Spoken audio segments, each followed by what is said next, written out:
Hi, my name's Kelgore. Welcome back to the first episode of the Real House Lords of Tickety Talk.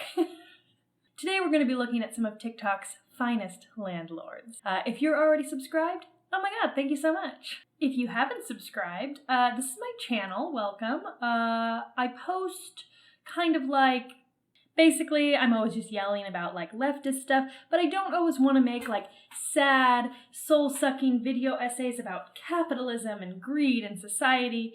So I'm trying to strike a middle ground where I can add some comedy commentary, because that is way more fun for me. However, all the cringe and frustration has to be directed somewhere. It has to be all that hatred has to go towards someone. So I'd rather it be towards members of the owning class, right? Rather than just ignorant strangers online. Before I get into reacting to some of the landlords of TikTok, let me just say this. Yes, fuck all landlords. There's no condition on that, okay? I know that they're not all slumlords. I know that some of them are super sweet people. They're good people. They seem like regular people. They just happen to own this one extra property and they rent it out, blah, blah, blah, blah. We'll get into it. But I'm morally opposed to land ownership in general. So it's even worse when somebody buys twice the land they need and then rents half of it at a profit, right? Second of all, no, I do not have any solutions to the problem, okay? I'm not an ideological purist. It's just that, in my opinion, landlords have outlived their usefulness, if there ever was any. So my only solution is to make fun of them. So let's go. If I were them, I would simply live my life, profit off the basic human needs of others, never contribute anything to society, and do it all while staying off the internet. But these very special TikTok landlords decided that they needed to post about their lifestyle on the Clock app for communist children. So that was their fault, really, if you think about it. So I searched TikTok and I had to weed through horror stories from people that have terrible landlords, or they're venting about their landlord, or they're being evicted, or their neighbors are being evicted, or their apartment regularly floods and the landlord does nothing about it. Horror stories. But I was able to finally come across some with hashtags like real estate TikTok and landlord talk.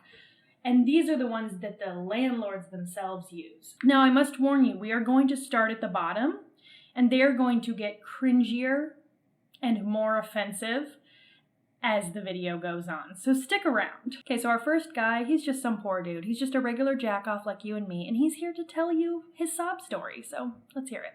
I'm gonna play the whole thing, then we'll discuss. I never heard the argument that landlords are immoral people until I got to TikTok. I'm a landlord, and so here's my story. There's a house that's been in my family for a few generations, and when my mother had it, she didn't take care of it, let the thing rot for over 10 years, never paid taxes on it. Once in my name, I paid all the back taxes, spent $50,000 emptying my bank account to renovate the house, and also got a $50,000 loan on top of that to finish renovations. We met a woman who had been recently divorced, had several kids, and needed to start over in her life. She had no savings at all for a down payment on a home. So she became our tenant, and most of her rental check every month went to paying back down the renovation loan, paying for taxes, insurance, and maintenance. We're not getting rich here. Recently, she saved up enough money to build a new home for her and her family and just moved out, and we're super thrilled for her. So this one's definitely not the cringiest. It gets way worse. I don't think this guy lives a lavish lifestyle. He probably has just been conditioned, like most of us, to think that this cycle of homeownership and generational wealth is normal. But he starts out by saying that he's never heard the notion that landlords are immoral people. The first thing this tells me is that he's never rented a day in his life. And it already denotes a certain amount of privilege that this person has. If it's never crossed his mind that a landlord might be doing something immoral, he probably has never rented. Also, like, entire wars have been fought over like landlordism or landlordship or whatever you call it, and feudalism and things. So I'm a little disappointed that the morality of his lifestyle has never once trickled through his brain. He also probably doesn't listen to the dead Kennedys, which, honestly, bad trait. He goes on to say that this home has been in his family for generations, and his mother let it rot. So I'm assuming she wasn't living in it. So already I'm wondering, like, if this family just let this house sit empty, like, had they sold it, maybe someone else would have lived there, someone else would have kept it up, someone else would have paid those taxes, right? Again, like, you're hoarding the houses and they're sitting empty. Also, this whole, like, not, your mom didn't pay the taxes on it. Cool. Okay. You're kind of proving my point here, you know what I mean? So anyways, he says he inherited the house, he paid the back taxes, he renovated, he had to take out a loan to finish renovating. Now, this is the part that these people don't get. That is not his tenant's fault. That was his mom's fault, right? That had nothing to do with the fact that he's a landlord. It's your house, it's your responsibility. He's lumping it in with being a landlord, like, oh, this isn't some walk in the park. Most people who inherit a home do not get to keep it. Either they can't afford to keep paying the mortgage on it, or a lot of times there's more than one sibling and they all want their share, but they have to sell it and liquidate it if they want to get the money out of the house. A lot of people don't even have the privilege to keep the home in their family. Do you really think if I inherited my family home, I would get on TikTok and complain about it? So then there's this sob story about how this divorcee with children moves in. Like, you know, she didn't inherit her family home, so she has to rent. Also probably would have been really hard for her as a single mom to be approved for a home loan. So there's that. So here comes a landlord to benefit from her awful situation, right? So now he has this poor woman living there, paying him every month, and he acts like he's giving her a deal. Like, that's his perspective on this, is that he's giving her a frickin' deal. He says most of her rent went to paying back the renovation and back taxes. So in other words, this poor woman is helping this dude pay back the fact that his mom neglected the house and didn't pay her taxes. And then he's framing it like it's a sob story. Like, what?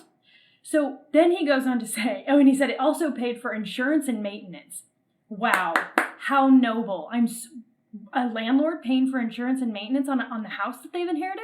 What you want, a cookie? I'm not going to get mad. Notice that he did not say that he uses her rent to pay the mortgage. Why? Because this house has been in their family for generations. There is no mortgage. It's paid off, baby. There's no mortgage. It's a free fucking house. And he's here complaining about it to children on TikTok who told him he's like, you know, they're going to like guillotine him or something. I don't know. Then he has the audacity to say, we aren't getting rich here. That's because you were already wealthy, okay? First of all, you inherited the house and you were able to keep it. Second of all, after paying the taxes and paying $50,000 that you had to renovate it, the bank gave you a $50,000 loan. Do you think if I went down to the bank right now, they would give me a fucking $5 loan? No, they would not, because I'm poor. So yes, you are getting rich off of this, not to mention the fact that she just helped you pay off that loan, that renovation, and when you eventually die or sell it or something, that equity for that home that you just renovated stays in your family. You get to keep that forever. Next up, we have a very different type of landlord. I am dialing up the cringe a little bit on this one. It's really hard to watch, so. How in the world do you afford rent? I never see you working. Me? Yeah. Well, actually, I own the property, so I pay the $900 mortgage. Wait, you're my landlord? Yeah, it's called house hacking. I make $1,900 off y'all paying rent each month, and so that means I have an extra $1,000 to use on expenses for the home as well as extra money for me. So I'm paying you to live here for free. That's right, and then eventually I'll sell the place and make a big profit. Yeah. Okay, so let's break it down. It's so funny to me because the first thing she does is she admits that landlords don't work. Her roommate, she goes, I never see you working. You never do any work. Oh my God, he admitted. Then she goes on to say, oh, I only pay $900 for this property and I'm collecting rent from roommates. So then it ends with, I'm paying you to live here for free. Now you have to understand that this little video is meant to teach other people how to house hack, how to do the same thing. So let's just do the math. It seems like there's 3 people living in this apartment. The landlord and then 2 roommates. The 2 roommates must pay $950 each. The landlord pays 0. That's $1,900 minus the $900 she said. She says she has $1,000 to live off of, okay? So she's charging them each $950 when the mortgage is $900. So instead of all 3 of them paying $300 a month, which is insanely reasonable. Most 18-year-olds I know could pay $300 for rent, right? Like almost anyone could afford $300 rent. Instead, she's charging them each $950 each. So she has more than tripled the price of rent so that she can contribute nothing, add no value, and gain everything. Do you see how teaching this to others and perpetuating this house hacking thing might, drive up the prices of rent everywhere? Like, it makes life unlivable for working class tenants when you do this, when everyone does this. It makes the goal of home ownership impossible for other people. And then she says, eventually I'll sell the place and make a big profit. So yeah, after all that time there living for free, she will sell the apartment, to which she added no value, and thanks to the rising rental prices in her area, the apartment building will appraise for more than it did 10 years ago, because she jacked up the price of rent and created like this whole ecosystem, and then she makes money out of the transaction. She'll make more money off of this than I have in my entire life combined. So, I swear, it's legal money laundering. That's what real estate and being a landlord is. And it gets worse. Okay, so the next guy is someone who really doesn't understand the hate for landlords. I just saw this video today and this person said that landlords are leeches. Ooh, that's good. I should write that down. I really want to talk about this. Do you think landlords are leeches? Yes. Well, let's not forget, a person has to work many, many years to buy that multifamily property or any property that they rent out for passive income. So that's number 1. That person works many, many years to be able to buy that property. First of all, that's not always true. A lot of landlords inherit properties. But sure, maybe you started from nothing and you ended up doing this whole house hacking thing. Sure, you worked. So then why don't you feel bad for your tenants who have to work just to pay you so that you can make a passive income? If work is a sob story, then why doesn't it go both ways? All right, number 2, we have expenses. We have property taxes, we have maintenance, we have vacancies, we have all these things. So if you think that you can actually buy a property and let people live in it for free, it's your choice. I'm not doing that. I'm not going to buy a property and let someone live in it for free and I'm paying the property taxes. And if you want me to renovate your apartment for you, you're not paying me any money. What's the point? I'm not sure who is advising this man to rent his apartments for free, but perhaps he doesn't realize that if 0 people were making money off of housing, all housing would be much cheaper. For example, if there was a multifamily apartment building with 4 units in it, and all the properties were owned individually by the people living in each one, no one would be making a profit off of it. They would just be working their jobs, paying their property taxes, and paying their mortgage. But since the landlord has to earn a profit off of every unit, not just for insurance and maintenance, but also for themselves, for the passive income he just mentioned a minute ago, every single tenant's cost of living just got way higher. It's like he's choosing to not understand that, even though he said it. This kitchen is not free. If someone breaks this handle, I have to repair it. If something happens to anything in this kitchen, I have to repair it. So if you think that a landlord is a leech, then you're very ignorant. You have to learn more about real estate. Ooh, we're ignorant. If you think your landlord is a leech, you have never been more right about anything. He has the gall to say that if a kitchen cabinet handle breaks, he has to repair it. Well, yeah, I'd hope so, since you decided to own a property and rent it out to other people. You are literally leeching passive income from me getting my basic human needs of living indoors. The funniest part about this is that on this video, here I'll show you the screenshot, he uses the hashtags #wealth, hashtag build wealth, hashtag money talk. You are hoarding wealth. And when you do that, you greaten the disparity between the rich and the poor. Cringe is about to go way up. Think of this as like the little chaser for that last video, okay? You saw a man defending his passive income grift. Now let's watch the exact opposite. How did I spend this much money today? I don't know, but what I spend in a day, here we go. $620 to replace a dryer in one of my units. I got lunch, smoothie, and a salad for $20. And then I wanted to buy a bathing suit. I found this one for $50 at PacSun, and I went to GNC and got a couple of things for $61. Then I went grocery shopping and I got mostly snacks. It ended up being $91. I really wanted to go to this surf shop where I found the absolutely most amazing bikini that I fell in love with and I had to get also, which was $192. And that was it that I spent for today. It was a lot. I don't know how, but follow for more. So it says, total $1,034. Being a landlord adds a lot daily. So that's why today added up so fast. So yeah, that is how landlords are spending their money. I'm sorry. That's how landlords are spending your money. The pipes are going full blast. I can't do anything about it. I live in hell. It's a full-time job, and it's extremely time-consuming, and it's not as easy as it may appear to some people. No comment on that. No comment on her smug little... There's one more account that I'm going to show you.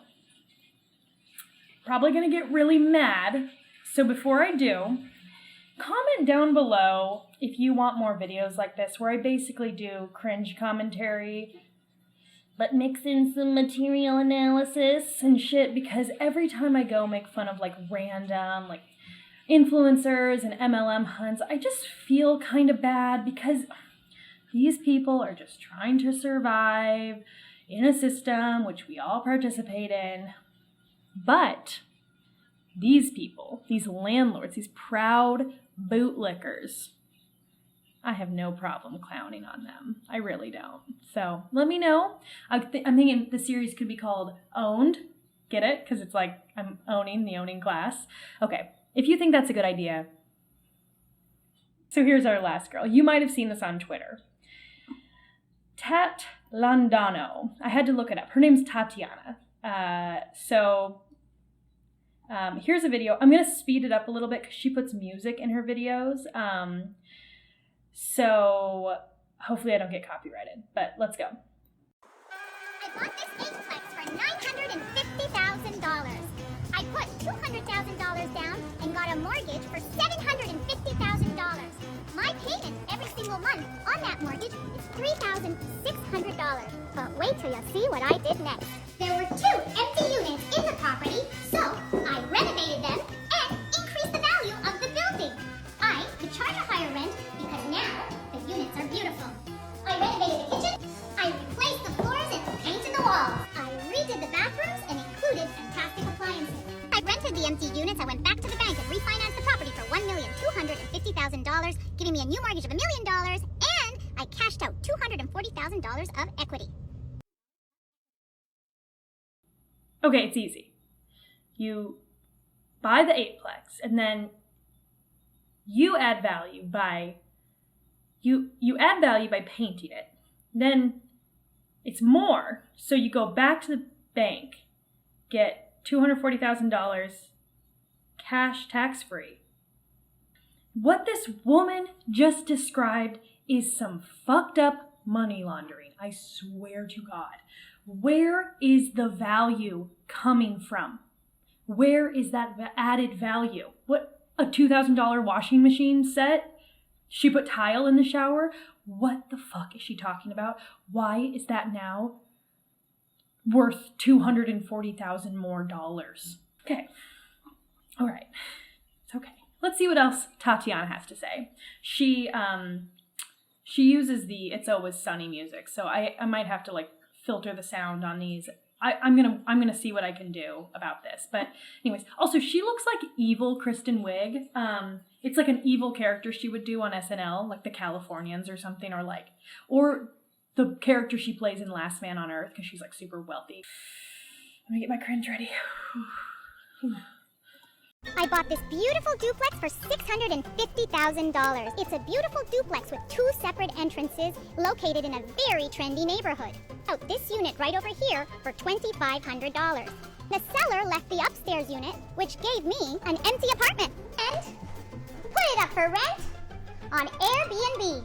I put in beds. I rent this beautiful 3-bedroom apartment for an average of $250 a night in the winter and over $300 a night in the summer.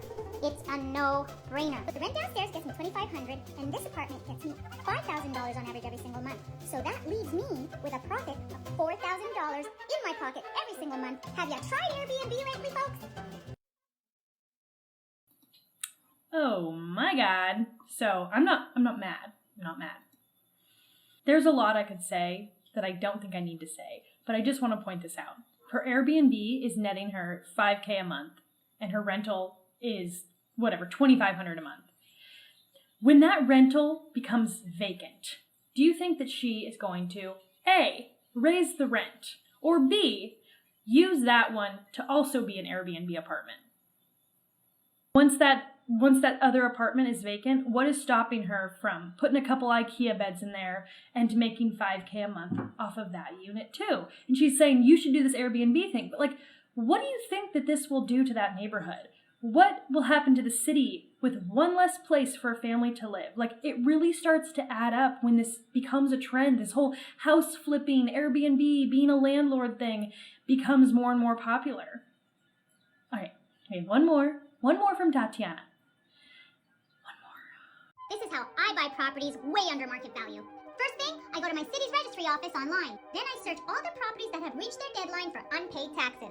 I then choose a property and pay off their unpaid taxes. If the property owner is unable to pay me back on time, then I become the new owner of the property. And you know what the best part is? I get these properties way under market value because all I have to do is take on their mortgage and pay the taxes. Big disclaimer, I only use this strategy for vacant properties because I do not think it's ethical to throw someone out of their home. For more real estate facts and tips, follow me on TikTok and Instagram.